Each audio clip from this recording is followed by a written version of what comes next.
മൂന്ന് പെൺപിള്ളേർ. കല്യാണം കഴിച്ചിട്ട് മാറിയോ? അവരങ്ങ് ജോലി സ്ഥലത്ത് പോയി. പക്ഷെ അവരൊരു നിമിഷം പോലും ചിന്തിക്കുന്നില്ലല്ലോ ഞാനില്ലായിരുന്നെങ്കിൽ അവരുടെ ജീവിതം എന്താകും. ഞാൻ 8 വർഷമായിട്ട് ഒറ്റയ്ക്ക.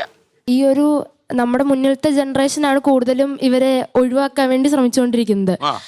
ഇനി ഇവരുടെ മക്കള് വളർന്നു വരുന്നതും ഈ ഒരു സാഹചര്യം കണ്ടുകൊണ്ട് തന്നെയാണ്. ഇവരെ ഒഴിവാക്കുന്നത് കണ്ടുകൊണ്ടാണ് വളർന്നു വരുന്നത്.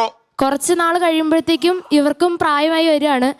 അപ്പൊ ഇവരെയും മക്കളും തള്ളിക്കളയാനുള്ള ചാൻസസ് കൂടുതലാണ്. ഇപ്പൊ നമ്മളോടാണെങ്കിലും പറയും അച്ഛനെ അമ്മയും കണ്ടാണ് പഠിക്കേണ്ടതെന്ന് പറയും. ലൈക്ക് ഇങ്ങനെ ഒരു ജനറേഷനെ കണ്ടു പഠിക്കുന്നതിനേക്കാൾ ഭേദം കണ്ടു പഠിക്കാതിരിക്കുന്നതാണ് ഏറ്റവും നല്ലതെന്നാണ് എനിക്ക് തോന്നിയിരിക്കുന്നത്. എനിക്ക് അങ്ങനെയാണ് തോന്നിയിരിക്കുന്നത്. പല പ്രാവശ്യം ഞാൻ മരിക്കാൻ ശ്രമിച്ചതാ.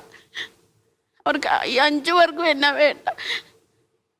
അപ്പോഴേ ഞാൻ ഈ സ്നേഹക്കുട്ടി ഫേസ്ബുക്കിലൊക്കെ ഞാൻ ഇപ്പോഴും കാണുമായിരുന്നു. ഇപ്പോൾ മോളെ ഒരു ഫ്രണ്ട് എനിക്കറിയാവുന്നൊരു മോനാണ്. അപ്പോൾ ആ മോൻ്റെ അടുത്ത് ഞാൻ പറഞ്ഞു അവിടെ ഒരു അഡ്മിഷൻ വാങ്ങിച്ചു തരാൻ.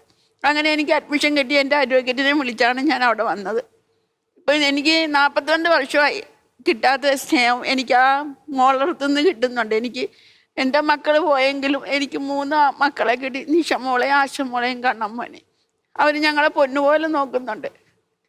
വീട്ടിൽ കിട്ടാത്ത സന്തോഷങ്ങളെല്ലാം അവിടെ നിന്ന് കിട്ടുന്നുണ്ട്. ഞങ്ങളെ ടൂറിന് കൊണ്ടുപോകും, സിനിമയ്ക്ക് കൊണ്ടുപോകും, എല്ലാ സ്ഥലത്തും കൊണ്ടുപോകും. വർഷത്തിന് 2 പ്രാവശ്യം ടൂറ് പോകും. കഴിഞ്ഞ ആഴ്ച ഞങ്ങൾ പോയി സിനിമ കണ്ട് ജഗദമ്മ എന്ന സിനിമ. അവരെ കോണ്ടാക്ട് ചെയ്യാൻ ശ്രമിച്ചിട്ടുണ്ടോ മക്കളെ എപ്പോഴെങ്കിലും? ഇല്ല ഇല്ല. അവരിങ്ങോട്ടും ഇല്ല, ഇവരാരും വരാറില്ല. 3.5 വർഷമായി അവർ കോണ്ടാക്ട് ഇല്ലാതായിട്ട്. ഞാനിവിടെ വന്നിട്ട് 2.5 വർഷമായി. എന്നെ വേണ്ടാത്ത അവരെ എനിക്കും വേണ്ട. കല്യാണം കഴിച്ചതിന് ശേഷമാണോ ഇങ്ങനെ ആയത് അതോ അതിനു മുമ്പ്? കല്യാണം കഴിച്ചതിന് ശേഷമാണ്. അവർക്ക് അവരുടെ ആമക്കൊക്കെ അവരുടെ ഭാര്യമാരെയും പെൺപിള്ളേർക്ക് അവരുടെ ഹസ്ബൻഡിനെയൊക്കെ കിട്ടിക്കഴിഞ്ഞപ്പം അവർക്ക് അവരുടെ സുഖം മാത്രമേ ഉള്ളൂ. അമ്മ എന്നൊരാൾ ഇല്ലായിരുന്നെങ്കിൽ ഞാൻ എൻ്റെ ജീവിതം കളഞ്ഞില്ല അവരെ നോക്കിയേ. അപ്പൊ അവരെന്താ ചിന്തിക്കാത്ത? ഞാൻ തെരഞ്ഞെടുത്ത വീട് എനിക്ക് തെറ്റിയില്ല. റീലിടുന്നതിന് പകരം നമ്മുടെ ഇതുവഴി ഒരു ചെറിയ റീൽ ഇടുക. അമ്മ അവരോട് എന്താ പറയാ, ആ ക്യാമറ നോക്കിയെന്ന് പറഞ്ഞു അവരവിടെ നിന്ന് കാണട്ടെ. അവരും മക്കളെ വളർത്തിക്കൊണ്ട് വരുന്നില്ലേ? നാളെ എന്നോട് കാണിച്ചതുപോലെ ആ മക്കൾ അവരെ കാണിക്കുന്നില്ലെന്ന് അവർക്ക് എന്താ ഉറപ്പ്? ചോദ്യം അവരുടെ വെള്ളിടി പോലെ അവരുടെ നെഞ്ചി കിടന്ന് പൊട്ടട്ടെ. ഞാനൊരു വിദ്യാർത്ഥിനിയാണ്. ഇപ്പൊ എൻ്റെ ഒരു കാഴ്ചപ്പാടിലാണെങ്കിൽ ചെറുപ്പം തൊട്ട് അവരുടെ പാരന്റ്സ് സ്വന്തം മക്കളെ കഷ്ടപ്പെട്ട് തന്നെയാണ് വളർത്തുന്നത്. അവർക്ക് വേണ്ട വിദ്യാഭ്യാസമാണെങ്കിലും വസ്ത്രങ്ങളാണെങ്കിലും ജോലിക്ക് വേണ്ടിയിട്ടുള്ള എല്ലാ കാര്യങ്ങളും ചെയ്തു കഴിയുമ്പോൾ അവരെ കൊണ്ട് വൃദ്ധസദനങ്ങളിലാക്കുകയല്ല ചെയ്യേണ്ടത്.